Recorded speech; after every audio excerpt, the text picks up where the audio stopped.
मंडळी नमस्कार. नगरपालिका निवडणुकीचे पडघम वाजू लागले की एक प्रश्न सतत मनात घोळत असतो, तो म्हणजे सत्ता नेमकी कुणासाठी?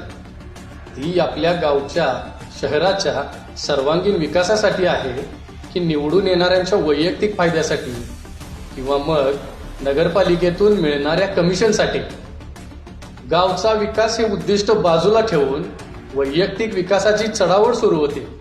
सार्वजनिक कामापेक्षा स्वतःची घरं भरणं, नगरपालिकेच्या वेगवेगळ्या योजनांमधून कंत्राटांमधून कमिशन लागणं यालाच प्राधान्य दिलं जातं.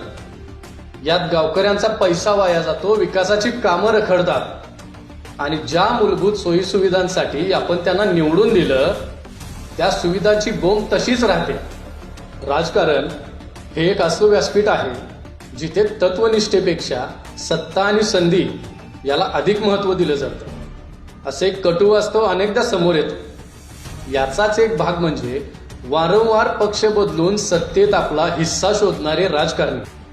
राजकारणात निष्ठा आणि तत्वनिष्ठा हे शब्द अनेकदा ऐकायला मिळतात, पण त्यांची अंमलबजावणी किती होते हा एक प्रश्नच आहे. याचंच एक उदाहरण वडगावच्या राजकीय वर्तुळात सध्या जोरदार चर्चेत आहे.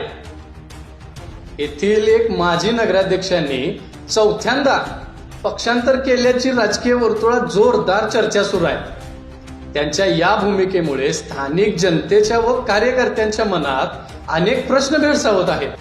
राजकारणात पक्षांतर करण्यामागे अनेक कारणे असू शकतात, पण त्यापैकी सर्वात प्रमुख कारण म्हणजे सत्तेचा असणारा मोह. जेव्हा एखाद्या नेत्याला सध्याच्या पक्षात भविष्यात कोणतेही मोठे पद किंवा सत्ता मिळण्याची शक्यता कमी वाटते, तेव्हा तो दुसऱ्या पक्षाकडे आपोआप आकर्षित होतो. यामागे अनेकदा वैयक्तिक महत्वाकांक्षा आणि आर्थिक हितसंबंध असू शकतात. सत्ता ही लोकांसाठी, लोकांच्या कल्याणासाठी आणि गावच्या विकासासाठी असते. ती कोणाची वैयक्तिक तिजोऱ्या भरण्यासाठी किंवा कमिशन खोरीसाठी नसते.